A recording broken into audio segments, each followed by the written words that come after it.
Okay, so I'm a philosopher. I don't think there are any other philosophers at CICR, so I wanted to say a little bit about how philosophers and science connect.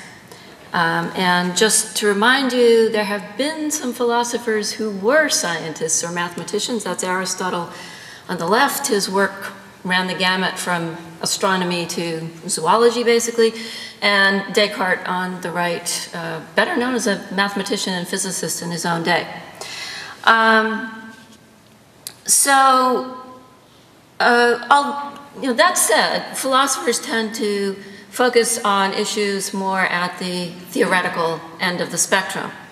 And what we rely on scientists for nowadays, although some of us occasionally do abandon our armchairs and actually do some field work or laboratory work, we rely on scientists for data. We're data poor. You've got it, we want it. And we also rely on scientists to kind of trade insights about issues that often have been discussed in philosophy circles, sometimes for millennia, but without the benefit of the empirical work that's now available that we can use to help resolve these issues or cast new light on them. So my own work is in philosophy of mind, particularly in action theory, which is a sort of sub-area in philosophy of mind. And I also work in philosophy of technology and sciences that have contributed to my intellectual life, especially recently, are anthropology and archaeology, especially with regard to the philosophy of technology, and also cognitive science and artificial intelligence research with regard to the philosophy of action. So what I work on more specifically, or have been lately, I've been interested in technology, and in particular in function as an important aspect of technological devices. And what I'm interested in further on from that is what different kinds of function can tell us about human action and the nature of human action. That's the sort of theoretical, rarefied air that we get to sooner or later. So basically, it turns out that technological devices basically have two main kinds of functions. They have what we can call their proper function, and that's the function that they're designed to serve.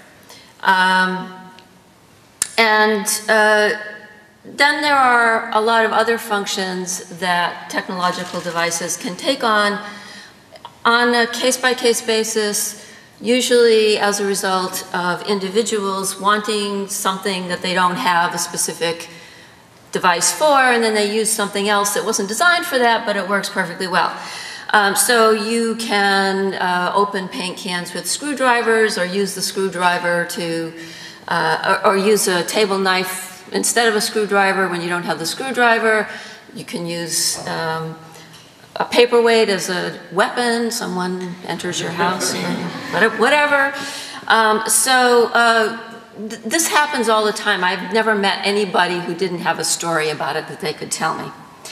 And as we know, the potato masher was soon co-opted for other uses.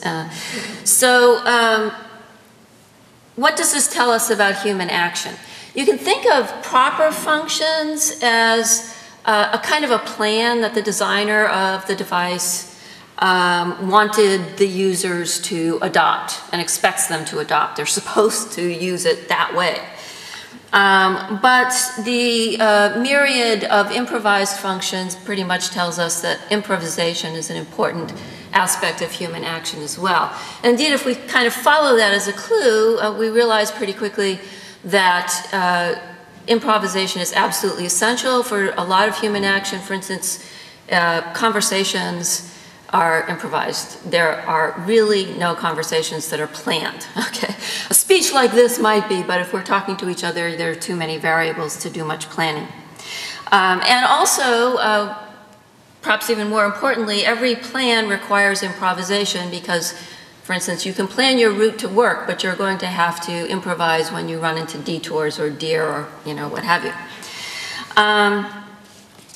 So the question then is, you know, planning has actually been studied pretty thoroughly. It's been used as a kind of basis for theories of action in artificial intelligence and philosophy. Improvisation hasn't really been studied. I've been working on it myself, developing a kind of analytic framework for talking about improvisation because it's not structuralist. It has a structure, it's a set of techniques or strategies, whatever you want to call it. So the question is, how does this all connect to sustainability, in particular to sustainability in terms of sustainable technologies? What I want to be thinking about here is if we consider human action not from the point of view of planning, which is how it's mostly discussed, indeed the rhetoric of, and I don't mean rhetoric in a pejorative sense, but just the way we talk about sustainability and sustainable technology tends to revolve around metaphors of planning, management, design, and so on. I would like to start thinking about it from the improvisational point of view. What is it about sustainability or perhaps unsustainability that has to do with our being fundamentally improvisational animals? Thank you.